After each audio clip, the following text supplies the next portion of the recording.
こんにちは、ミミです。モカです。今回は、漁船を作りました。最近作ってたじゃん。今回も漁船とは思えないもの積んでるね。漁船です。前のより色々強化しました。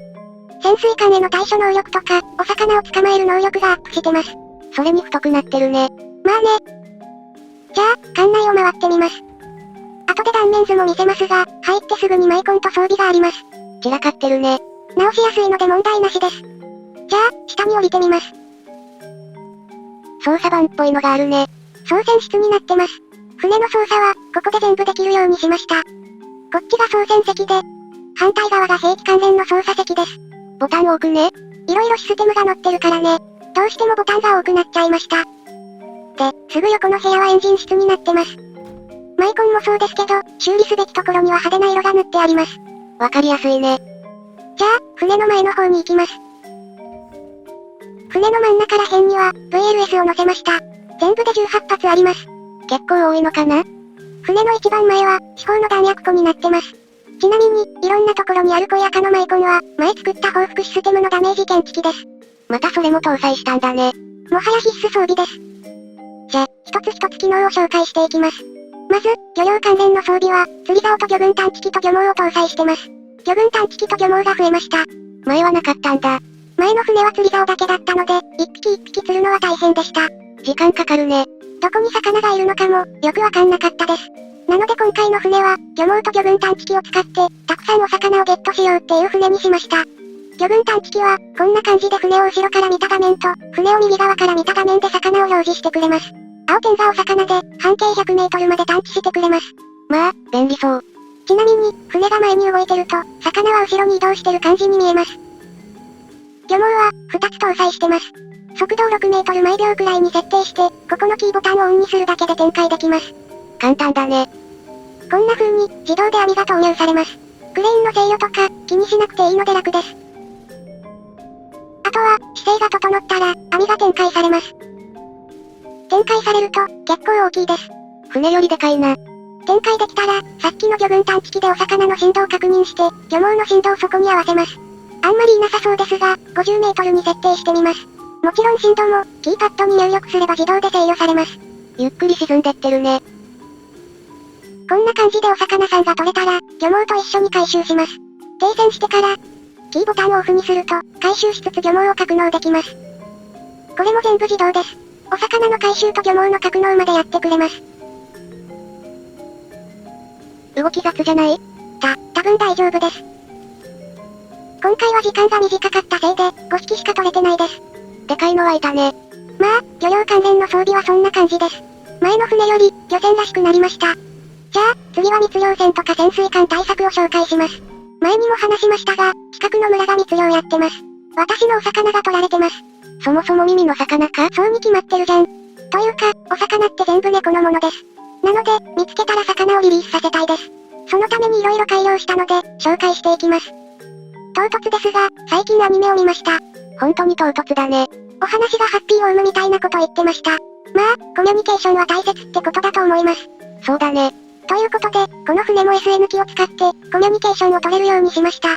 何それ？停船しないと砲撃しちゃうぞって意味らしいです。それお話できてるか？意思表示はできてます。ちなみに、ディスプレイに映してるので、夜でもはっきり見えます。でも、これでも従ってくれないかもしれません。なので、FCL を改良して、威嚇射撃を効果的にできるようにしました。前の船だと、こんな感じで相手の上空に砲撃するだけでした。気づかなさそう。今回搭載した FCL では、こんな感じにディスプレイをタッチして、撃つ場所を指定できるようになってます。緑の点が、今狙っているところです。視界に入るよう、進行方向に砲弾を撃ち込めます。怖っ。相手目線でも、ちゃんと砲弾が見えてます。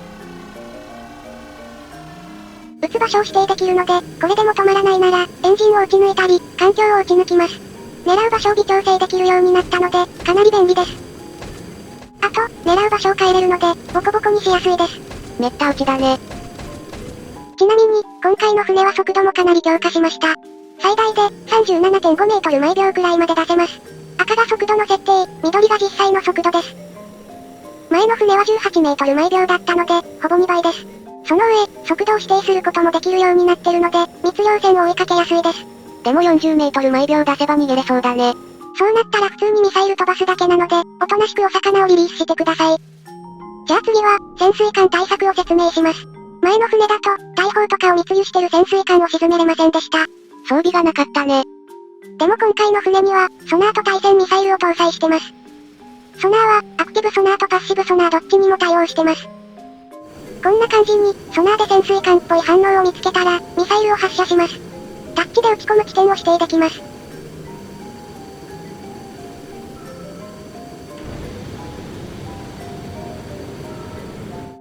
ミサイルが着水したら、潜水艦の反応を選択すれば命中します。ちょっとギリギリだね。もうちょっと、手前に撃ち込むべきでした。まあ、命中したのでセーフです。このミサイルは、私が手動で目標を選択してるので、デコイが効かないです。さっきの潜水艦も、後ろ2つはデコイです。潜水艦の反応を選択したので、潜水艦に誘導されてます。命中です。このミサイル速いので、大抵の漁船や潜水艦は逃げ切れないはずです。というわけで、密漁船と潜水艦対策はそんな感じです。次は防御面の改良点を説明します。まず、船体を作り直して、配置をいい感じにしました。前の船はこんな感じの構造です。前から撃たれたら危ないし、エンジンが破壊された時に直しに行くのが大変です。あと、釣りをしてると防空システムの監視もできないです。その上、防具なしでミサイルが誘爆すると死にます。死ななくても、操作盤は破壊されます。防御力低いね。なので、その辺を改良しました。操縦室で、漁業も戦闘も全部できるようにしてあるので、密漁船にすぐ対応できます。エンジン室やマイコン室もすぐ近くに配置して、修理しやすいです。それに、ミサイルが誘爆しても防具なしでギリ耐えれます。瀕死じゃん。回復使えばセーフです。